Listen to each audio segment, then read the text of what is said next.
What if you could totally change your life in just 28 days? Well, that's the bold promise behind a really simple but powerful principle from the book The Magic. Today, we're going to break down how just 2 little words are meant to unlock pretty much everything you want, from happiness to success. You know that feeling of being stuck? We've all been there, wishing for better health, more money, more happiness. But what if the key wasn't some big, complicated strategy? What if it was just a 2-word phrase that taps into a powerful natural law? Let's dive into that.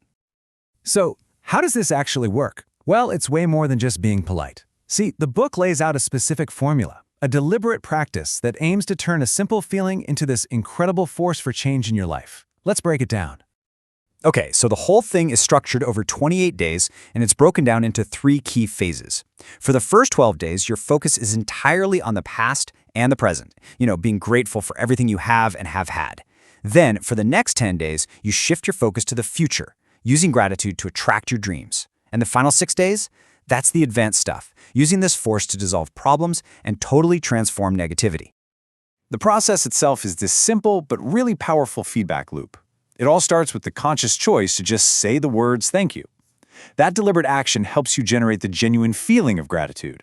And according to the book, that feeling acts like a magnet, just drawing more things to be grateful for right into your life. So it's not about passively waiting. It's an active process of creation. All right, let's move on to the first stage and see how this whole thing gets built. Before you can start creating a new future, you've got to appreciate your present and your past. This is all about building a super strong foundation. And the foundation of this whole practice starts with one simple number, 10. Each morning, the goal is to find 10 distinct blessings in your life. And this isn't just some random number. It's a daily exercise designed to literally retrain your brain. It forces it to shift focus from what you think is lacking to what's already abundant, right from the moment you wake up. So there are 2 core practices to get you started. The first is count your blessings.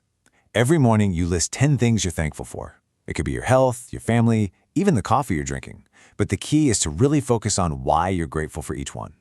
The second is the magic rock.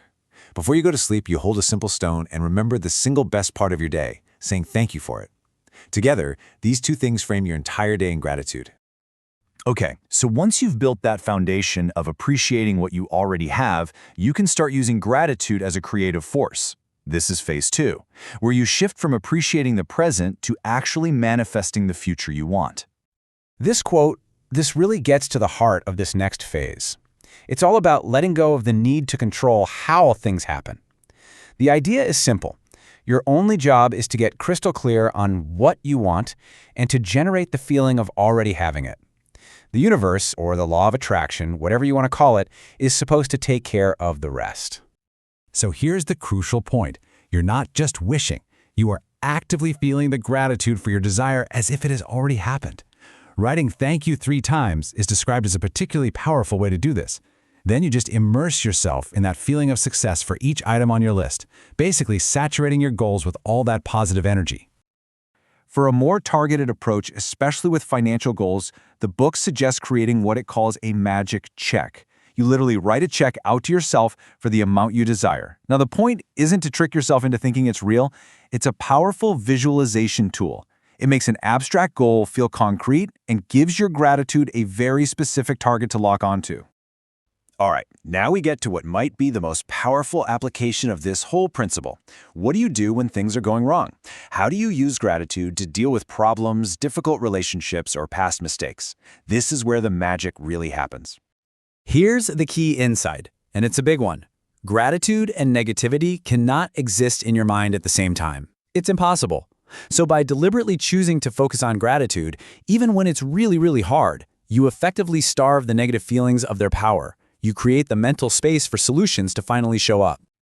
Think about it, right? When you obsess over a problem, your world just shrinks, and all you can see is the problem. But when you force yourself to find something, anything to be grateful for within that situation, your whole perspective shifts. And according to the source, this shift doesn't just make you feel better, it actually allows solutions to appear that were totally invisible to you before.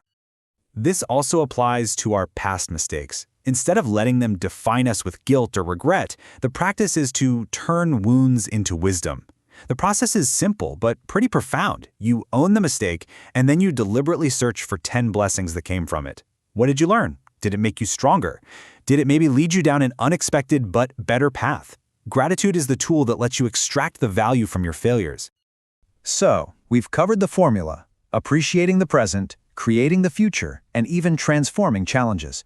But how do you make this a real, lasting habit? Let's boil this down into a few simple actions you can start, literally, right now. So, here it is, your starter kit. 3 simple things you can do. First, count your blessings tomorrow morning. Second, find a magic rock. Any small, smooth stone will do, and put it by your bed tonight as a physical reminder. And third, practice magic dust. This just means actively thanking 3 people today. But don't just say the words. Look them in the eye and really explain why you're grateful. It's about spreading that positive energy outward. And this brings us right back to the core idea. Gratitude isn't some passive emotion that you just wait to feel. No, it's an active energy. It's like a spotlight. Whatever you shine that spotlight on grows. So if you shine it on your problems get bigger. If you shine it on the good in your life, the good grows. The choice of where you point that energy is always, always yours. So, I'll leave you with this final thought. You don't have to wait for tomorrow morning or for some magic rock. The practice can begin in this very moment. So what is one thing, right here, right now, that you can be truly and deeply grateful for? Just think about that for a second.